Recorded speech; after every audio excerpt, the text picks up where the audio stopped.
Hello friends, welcome back to Harshita's vlog. ನಾನಿವತ್ತು ಮಾಡ್ತಾ ಇರೋಂಥ ರೆಸಿಪಿ ಏನಂತ ಅಂದರೆ ಫುಡ್ ಸ್ಟ್ರೀಟ್ಗಳಲ್ಲಿ ಸಿಗುವಂಥ ಬ್ರೆಡ್ ಬಜ್ಜಿನ ಮನೆಯಲ್ಲೇ ಸುಲಭವಾಗಿ ಹೇಗೆ ಮಾಡೋದು ಅಂತ ನಾನು ನಿಮ್ಗೆ ಇವತ್ತಿಲ್ಲಿ ತಿಳಿಸ್ಕೊಡ್ತೀನಿ. ಅದಕ್ಕೆ ಬೇಕಾದಂಥ ಇಂಗ್ರೀಡಿಯೆಂಟ್ಸ್ ಏನು ಅಂತ ನೋಡ್ಕೊಳ್ಳೋಣ. ಮೊದಲಿಗೆ ನಾನಿಲ್ಲಿ ಬ್ರೆಡ್ನ ತೊಗೊಂಡಿದ್ದೀನಿ. ಹಾಗೆ 4 ಆಲೂಗೆಡ್ಡೆನ ಮೊದಲೇ ಬೇಯಿಸಿ ಎತ್ತಿಟ್ಕೊಂಡಿದ್ದೀನಿ. ಹಾಗೆ 1 ಮೀಡಿಯಮ್ ಗಾತ್ರದ ಈರುಳ್ಳಿನ ಸಣ್ಣದಾಗಿ ಹಚ್ಚಿಟ್ಕೊಂಡಿದ್ದೀನಿ. 2 ಹಸಿರು ಮೆಣಸಿನ್ಕಾಯಿ, ಸ್ವಲ್ಪ ಕೊತ್ತಂಬರಿ, ರುಚಿಗೆ ತಕ್ಕಷ್ಟು ಉಪ್ಪು, 1 ಟೇಬಲ್ ಸ್ಪೂನ್ ಆಗುವಷ್ಟು ಅಕ್ಕಿ ಹಿಟ್ಟನ್ನ ತೊಗೊಂಡಿದ್ದೀನಿ. ಹಾಗೆ 1 ಟೇಬಲ್ ಸ್ಪೂನ್ ಆಗುವಷ್ಟು ಅಚ್ಕಾರದ ಪುಡಿ, 3/4 ಕಪ್ ಆಗುವಷ್ಟು ಕಡಲೆ ಹಿಟ್ಟನ್ನ ತೊಗೊಂಡಿದ್ದೀನಿ. ಹಾಗೆ 1/4 ಸ್ಪೂನ್ ಆಗುವಷ್ಟು ಅರಿಶಿನ ಪುಡಿ, ಸ್ವಲ್ಪ ಅಜ್ವೈನ ಅಂದರೆ ಓಂಕಾಳು ಅಂತ ಹೇಳ್ತಾರಲ್ಲ ಅದು, ಸ್ವಲ್ಪ ಅಂದರೆ 1 ಟೇಬಲ್ ಸ್ಪೂನ್ ಆಗುವಷ್ಟು ಧನಿಯಾ ಪುಡಿ, ಹಾಗೆ 1/2 ಸ್ಪೂನ್ ಆಗುವಷ್ಟು ಜೀರಿಗೆನ ತೊಗೊಂಡಿದ್ದೀನಿ. ಮೊದಲಿಗೆ ನಾವಿಲ್ಲಿ ಸ್ಟಫಿಂಗ್ನ ರೆಡಿ ಮಾಡ್ಕೊಳ್ಳೋಣ. ಸ್ಟಫಿಂಗೋಸ್ಕರ ನಾವಿಲ್ಲಿ ಒಂದು ಕಡಾಯಿನ ಇಟ್ಟು ಅದಕ್ಕೆ 2 ಸ್ಪೂನ್ ಆಗುವಷ್ಟು ಎಣ್ಣೆನ ಹಾಕಿ, ಎಣ್ಣೆ ಕಾದ ನಂತರ ಜೀರಿಗೆ ಮತ್ತು ಹಸಿರು ಮೆಣಸಿನ್ಕಾಯಿನ ಹಾಕ್ಕೊಂಡು ಚೆನ್ನಾಗಿ ಎಣ್ಣೆಯಲ್ಲಿ ಬಾಡಿಸ್ಕೊಳ್ಳೋಣ.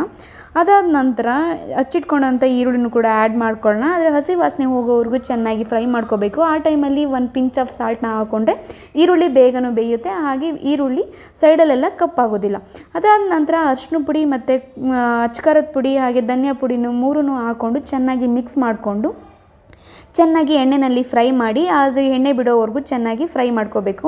ಅದಾದ ನಂತರ ನಾವು ಸ್ಮ್ಯಾಶ್ ಮಾಡಿ ಇಟ್ಕೊಂಡಿರುವಂಥ ಆಲೂಗೆಡ್ಡೆನೂ ಕೂಡ ಆ್ಯಡ್ ಮಾಡಿಕೊಂಡು ಮಸಾಲೆ ಹಾಗೂ ಆಲೂಗೆಡ್ಡೆ ಎರಡೂ ಕೂಡ ಚೆನ್ನಾಗಿ ಮಿಕ್ಸ್ ಮಾಡಿ ಹೊಂದ್ಕೊಂಡು ಅದು ಸ್ಮೂತ್ ಆಗೋ ರೀತಿ ಚೆನ್ನಾಗಿ ನಾವು ಮಿಕ್ಸ್ ಮಾಡಬೇಕು. ಅದಾದ ನಂತರ ಕೊನೆಯಲ್ಲಿ ಕೊತ್ತಂಬರಿ ಹಾಗೆ ಉಪ್ಪನ್ನ ಹಾಕ್ಕೊಂಡು ಇನ್ನೊಂದು ಸಲ ಚೆನ್ನಾಗಿ ಮಿಕ್ಸ್ ಮಾಡಿಕೊಂಡ್ರೆ ಸ್ಟಫಿಂಗ್ ರೆಡಿ ಆಗುತ್ತೆ.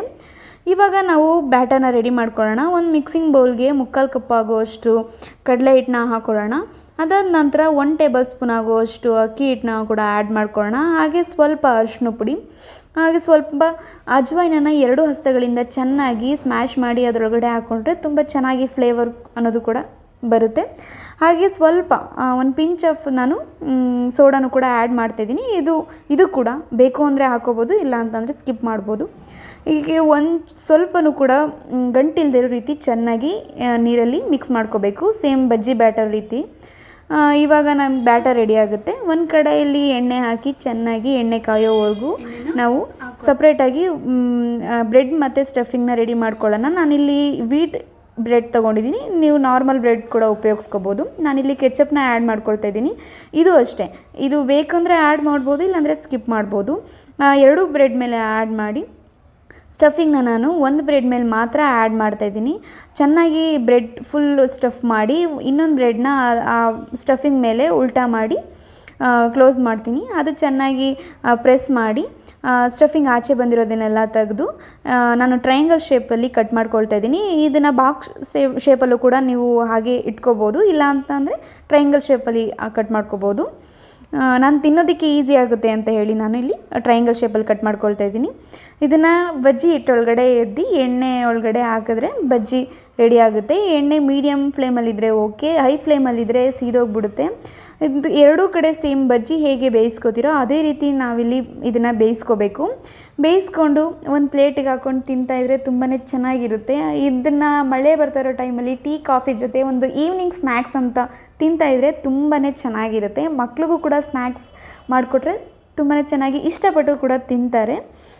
ನಾನಿಲ್ಲಿ ಇದನ್ನು ಇನ್ನೊಂದು ಸಲ ಕಟ್ ಮಾಡ್ಕೊಳ್ತಾ ಇದ್ದೀನಿ. ನಾನು ನಿಮಗೆ ಸ್ಟಫಿಂಗ್ ಹೇಗೆ ಬಂದಿದೆ ಅಂತ ನಾನು ನಿಮಗೆ ಇಲ್ಲಿ ತೋರಿಸೋದಕ್ಕೋಸ್ಕರ. ಇದನ್ನು ನೀವು ಹಾಗೆಯೂ ಕೂಡ ತಿನ್ಬೋದು, ಕಟ್ ಮಾಡಿಕೊಂಡು ಕೂಡ ತಿನ್ಬೋದು. ಇದನ್ನು ಕೆಚಪ್ ಅಥವಾ ಪುದೀನ ಚಟ್ನಿ ಜೊತೆ ತಿಂತಾಯಿದ್ರೆ ತುಂಬಾ ಚೆನ್ನಾಗಿರುತ್ತೆ.